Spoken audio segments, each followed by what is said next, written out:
Hello, assalamu alaikum to each and every student. As you know that we have completed exercise 5.1 and 5.2 recently. Today we are going to discuss exercise 5.3 question number 4. I hope you have enjoyed last lectures. So we are going to discuss question number 4. In question number 4, number 1 to 10 are written on 10 separate slips. One number on one slip, kept in a box and mixed well. One slip is chosen from the box without looking into it. What is the probability of getting a number 6 and what is the probability of getting a number less than 6?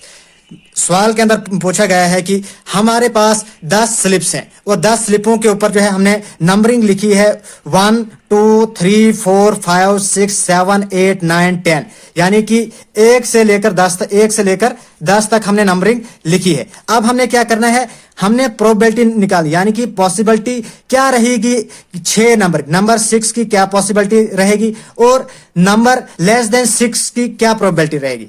अब अगर हम discuss करेंगे, यहां पे मैं थोड़ा answer check करवाता हूं। अगर हम आंसर देखें, आंसर के अंदर हमने सबसे पहले क्या लिखना है, हमने सबसे पहले लिखना है कि टोटल गिवन स्लिप्स कितने हैं हमारे पास 10, जिसके अंदर हमने नंबरिंग लिखी है 1 to 10। अब अगर हम प्रोबेबिलिटी देखेंगे कि यानी कि पॉसिबिलिटी देखेंगे नंबर 6 की पॉसिबिलिटी क्या रहेगी, हमें पता है प्रोबेबिलिटी का फार्मूला क्या है, favourable outcomes divide by total number of outcomes. अब अगर हम देखेंगे फेवरेबल कितना है, गेटिंग ए नंबर 6 1 प्रोबेबिलिटी है इसकी, फेवरेबल आउटकम 6 एक बार आ सकते, और टोटल नंबर ऑफ आउटकम्स कितने, टोटल नंबर ऑफ ऑब्जर्वेशंस कितनी है 10 है, यानी कि 1/10 इसकी प्रोबेबिलिटी है गेटिंग ए नंबर 6 के। अब अगर हम देखेंगे probability of A number getting less than 6 की बात करेंगे, तो उस वक्त हम देखेंगे probability of getting a number less than 6 क्या होगी, यानी कि प्रोबेबिलिटी लेस देन 6 नंबर की क्या होगी, तो क्या रहेगी 5/10। क्योंकि अगर हम देखेंगे 6 से छोटा कौन कौन सा नंबर है, 1 2 3 4 5, 5 ही नंबर है जो कि 6 से छोटे, तो इसलिए फेवरेबल आउटकम 5 है, तो टोटल नंबर ऑफ आउटकम्स कितने हैं 10 हैं, तो जो हमारे हाथ में आएंगे वो 5 आएंगे और टोटल ऑब्जर्वेशंस कितनी है 10 है, यानी कि 5/10। अब अगर हम इसको उड़ाएंगे 5 1 5 5 2 10, यानी कि लीस्ट फ्रैक्शन जो रहेगी वो 1/2 इसकी फ्रैक्शन रहेगी। अब अगर हम क्वेश्चन नंबर 5 की ओर देखेंगे, क्वेश्चन नंबर 5 के अंदर क्या बताया गया है, if you have a spinning wheel with 3 green sectors, 1 blue sector and 1 red sector. अब अगर हम यहाँ पे एक व्हील बनाएंगे, यहाँ पे मैं एक रफ स्केच बनाता हूँ, ये हमने एक बनाया स्केच, इसके अंदर हमने कितने कलर्स बनाने हैं, यहाँ पे मैं बना दे, ये है ग्रीन, कितने हैं 1 ग्रीन ग्रीन ग्रीन, ये हमने ग्रीन बनाया। अब इसके अंदर क्या बनाना है, एक ब्लू बनाना है, ब्लू बनाया, ये बनाया हमने ब्लू, और ये क्या बनाया रेड, एक रेड, यही बने, ये पूरा सेक्टर है, 3 ग्रीन है, एक रेड है और एक ब्लू है। अब हमने क्या बताना है, probability of getting a green sector की प्रोबेबिलिटी क्या रहेगी और नॉन ब्लू सेक्टर की प्रोबेबिलिटी क्या रहेगी। अब थोड़ा आंसर की ओर शिफ्ट हो जाएंगे, थोड़ा मैं आंसर को चेक करता हूं। यहां पे देखो जरा, सबसे पहले हमने क्या लिखा, टोटल सेक्टर्स कितने हैं हमारे पास 5 है, क्योंकि उसके अंदर 3 तो ग्रीन है, तो एक ब्लू है, एक रेड है, ये हो गए सारे सेक्टर्स, गिवन सेक्टर्स। यहां पे मैं given blue green GREEN green sector है, ग्रीन सेक्टर कितने हैं 3, ब्लू 1 है और रेड 1 है। अब हमने ग्रीन सेक्टर की प्रोबेबिलिटी देखनी, green sector total number of green sector कितने हैं 3 divide by total number of observations कितनी है 3 1 4 1 5, यानी कि 3/5 इसकी प्रोबेबिलिटी रहेगी। अब अगर हम नॉन ब्लू सेक्टर की बात करेंगे, तो नॉन ब्लू कितने हैं, यानी कि ब्लू के अलावा 3 तो ग्रीन है, 1 है रेड, यानी कि 3 + 1 डिवाइड बाई 5, ये रहेगा 4/5 इसकी प्रोबेबिलिटी रहेगी। अब अगर सवाल के अंदर एक्स्ट्रा कुछ पूछा जाएगा कि ब्लू सेक्टर की प्रोबेबिलिटी क्या है, तो उस वक्त सिंपली हमने क्या करना है, ब्लू सेक्टर कितने हैं 1 है, तो प्रोबेबिलिटी क्या रहेगी 1/5। अगर रेड की बात की गई, तो रेड कितने हैं 1 है, divide by total number of observations, तो जितनी फेवरेबल आउटकम्स होंगे divide by total number of observations. अब क्वेश्चन नंबर 6 की ओर शिफ्ट हो जाएंगे। क्वेश्चन नंबर 6 के अंदर क्या है, find the probability of the events given in question 2। अब क्वेश्चन 2 की ओर शिफ्ट हो जाएंगे, यहां पे मैं क्वेश्चन 2 है, ये हमने क्या निकाला, यहाँ पे डाइस हमने थ्रो की थी। अब हमने डाइस प्राइम नंबर को चेक किया था, non prime number, greater than 5 number, less than 5 number हमने देखा था। अब हमने प्रोबेबिलिटी इसी डाइस की देखनी है कि एक प्राइम नंबर की प्रोबेबिलिटी यानी कि पॉसिबिलिटी क्या है कि एक प्राइम नंबर आएगा।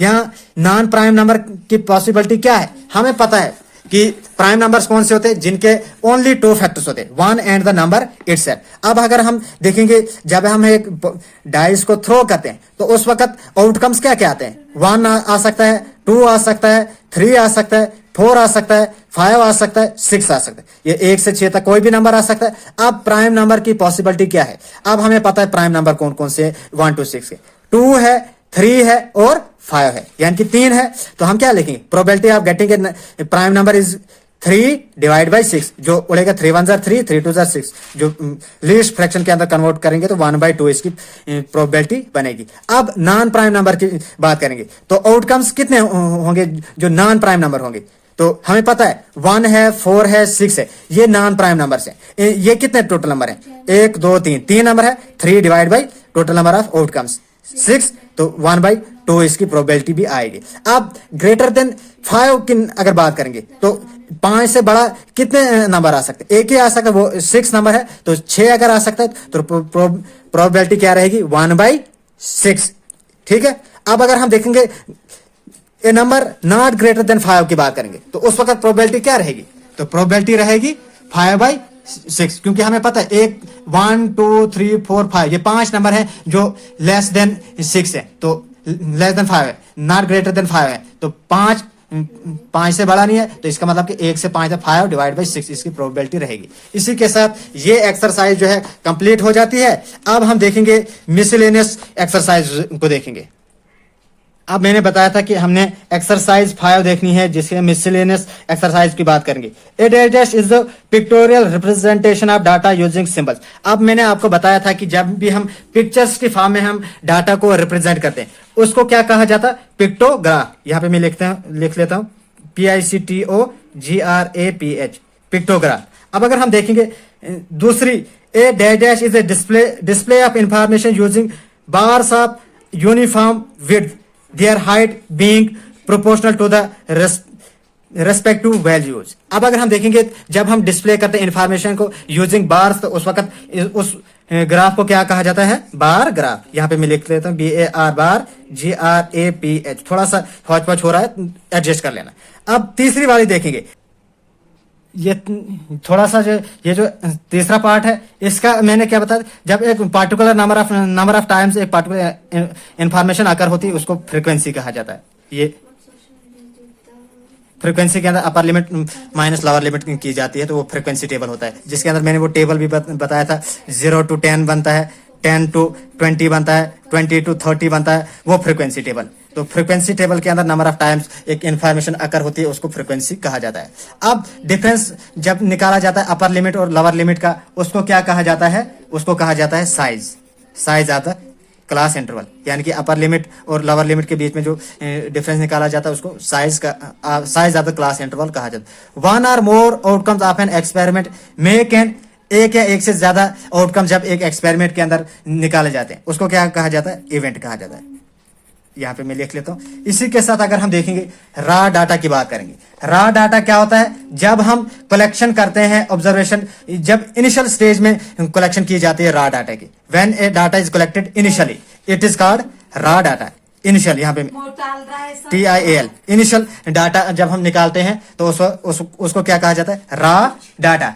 हिस्टोग्राम के अंदर क्या कहा जाता है, जब हम डाटा को किस बार डायग्राम के अंदर हम रिप्रेजेंट करते हैं। हिस्टोग्राम क्या होता है, एक बार डायग्राम का एक टाइप होता है, जिसके अंदर हिस्टोग्राम्स का यानी कि पिक्चर्स, हिस्टोग्राम्स का इस्तेमाल हम करते हैं फ्रीक्वेंसी टेबल, यानी कि हायर लिमिट और लोअर लिमिट का हम इस्तेमाल करते हैं फ्रीक्वेंसी टेबल के अंदर, तो उसी को जो है हिस्टोग्राम कहा जाता है, जिसके अंदर वो टेबल बनाया जाता है और यहाँ पे क्लास इंटरवल लिखा जाता है, फ्रीक्वेंसी टेबल लिखा जाता है, टैली मार्क्स किए जाते हैं, वो सारा। अब अगर हम पाई चार्ट की बात करेंगे, पाई चार्ट आपको पता है कि वो 360 डिग्री का एक राउंड सर्कल होता है, सर्कुलर ग्राफ बनाया जाता है, जिसके अंदर हम रिलेशन बताते हैं एक पार्ट का पूरे होल पार्ट के साथ।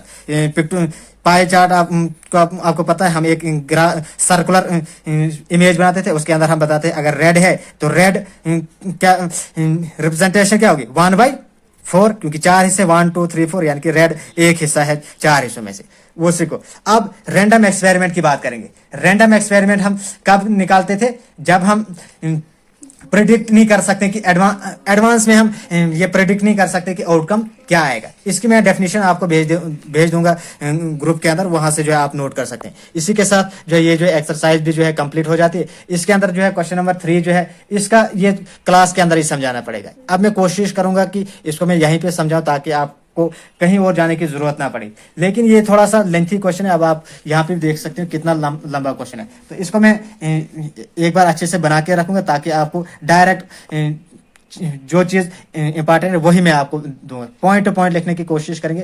Thanks for watching.